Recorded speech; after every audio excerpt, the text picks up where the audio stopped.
Welcome back to Shovan online Ingreji school. যে সকল শিক্ষার্থীরা অষ্টম শ্রেণীতে পড়ছেন সে সকল শিক্ষার্থীদের ষান্মাসিক সামষ্টিক মূল্যায়ন 2024-এর জন্য আজকে আমরা বেছে নিয়েছি বাংলা। আপনাদের শুরুতে একটি উদ্দীপক দেওয়া আছে, শিক্ষার্থীরা আপনারা দেখে নেবেন। এই যে উদ্দীপকটি আমরা দিয়েছি এটা আপনারা দেখে নেবেন। এটার আলোকে আপনাদের জোড়ায় কাজ প্রথমে রয়েছে। প্রথম কাজটি হচ্ছে আপনাদের বৈঠকের প্রস্তুতি। আপনাদের প্রতিষ্ঠানে বিভিন্ন সমস্যা নিয়ে একটি বৈঠক অনুষ্ঠিত হবে। এই যে শিরোনামটি খেয়াল করেন, বিদ্যালয়ের উন্নয়ন বিষয়ক বৈঠক। এই বৈঠক অনুসারে আপনাকে সকল ধরনের প্রস্তুতি নিতে হবে এবং প্রথমে যে কাজটি আপনাকে করতে হবে এর অংশ হিসেবে সেটি হচ্ছে বিদ্যালয়ের বিভিন্ন প্রয়োজন বা কি কি সমস্যা হতে পারে তার একটা তালিকা আপনাকে তৈরি করতে হবে। এর পরবর্তীতে এই সমস্যার সমাধান করার জন্য কার কার সাথে যোগাযোগ করা যায় খ এভাবে লিস্ট করে আপনি করে ফেলবেন। দেখেন আমরা সুন্দর করে করছি এখানে। এরপরে গতে যোগাযোগের মাধ্যম বা উপকরণ আপনি কি ব্যবহার করতে পারেন, আপনি যোগাযোগ কিভাবে করতে পারেন।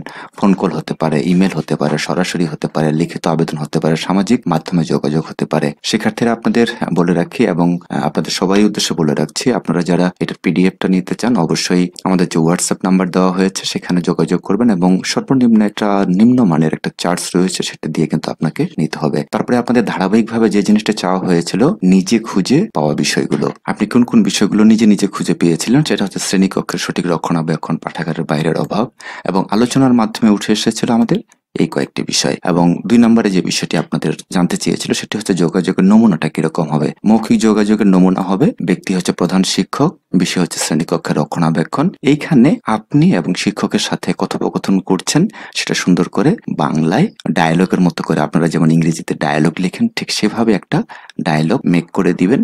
খুব ছোট 2 থেকে 3টে লাইন, এর বেশি নয়। এর পরবর্তীতে লিখিত যোগাযোগের নমুনাটা এরকম হতে পারে, ব্যক্তির ক্ষেত্রে বিদ্যালয় পরিচালনা কমিটি, বিষয়ে পাঠাগারে পর্যাপ্ত বইয়ের অভাব এবং ঠিক এইভাবে লিখিত যোগাযোগের বিষয়টি দিয়ে দিবেন। শেষে শিক্ষার্থীদের পক্ষে আপনার নামটি দিয়ে দিবেন। এর পরবর্তীতে আমাদের 2 নম্বর কাজ হচ্ছে দেয়াল পত্রিকা রচনা করা। ঠিক ওই বিষয়টির উপরেই আমরা একটা পূর্ণাঙ্গ দেয়াল পত্রিকা এখানে দেখিয়েছি। দেয়াল পত্রিকায় কি রচনা দিতে পারেন আপনি, আপনারা একটু রচনাটা দেখে নেবেন এবং আপনি যে রচনাটা লিখলেন এটা কোন ধরনের সেটা হচ্ছে বিবরণমূলক আমরা এখানে লিখেছি এবং ওই রচনাটা কেন বিবরণমূলক সেটা আপনাকে যুক্তি দিয়ে দেখাতে হবে। এর পরবর্তীতে আমাদের কাজ গ রচনা ভিত্তিক বিশ্লেষণ। যে রচনাটা আপনি লিখলেন সেটার উপরে বিশ্লেষণ করতে হবে, বাক্য বিশ্লেষণ। এই বাক্য আমরা নিয়েছি আমাদের বিদ্যালয়ে পাঠাগার আমাদের শিক্ষার্থীদের জ্ঞান অর্জনের অন্যতম গুরুত্বপূর্ণ স্থান। এর উদ্দেশ্য বিধেয়, উদ্দেশ্য প্রসারক এবং বিধেয় প্রসারক এটা আমাদের নেই, বাকিটা আমরা দিয়ে দিয়েছি। বাক্য পাঠাগারে রয়েছে বিভিন্ন ধরনের পাঠ্য বই, গল্পের বই, বিজ্ঞান বিষয়ক বই, ইতিহাস ও ভূগোলের বই, পত্রিকা, অন্যান্য সামগ্রী। এর উদ্দেশ্য ছিল পাঠাগারে এবং উদ্দেশ্য বিধেয় প্রসারক এবং সেটা আমরা আরো বিস্তারিত লিখেছি। এবং এরপরে আপনাদের কাজ ছিল আপনি যে শব্দগুলো ওখানে লিখেছেন সেই শব্দগুলো বর্ণনা ক্রমিক একটা তালিকা তৈরি করা। ঠিক এভাবে আপনারা তালিকা তৈরি করে ফেলবেন। আশা রাখি আপনারা খুব ভালো একটি ধারণা পেয়ে গিয়েছেন। আপনাদের যাতে পিডিএফ এর প্রয়োজন হবে হোয়াটসঅ্যাপে নক করতে পারেন।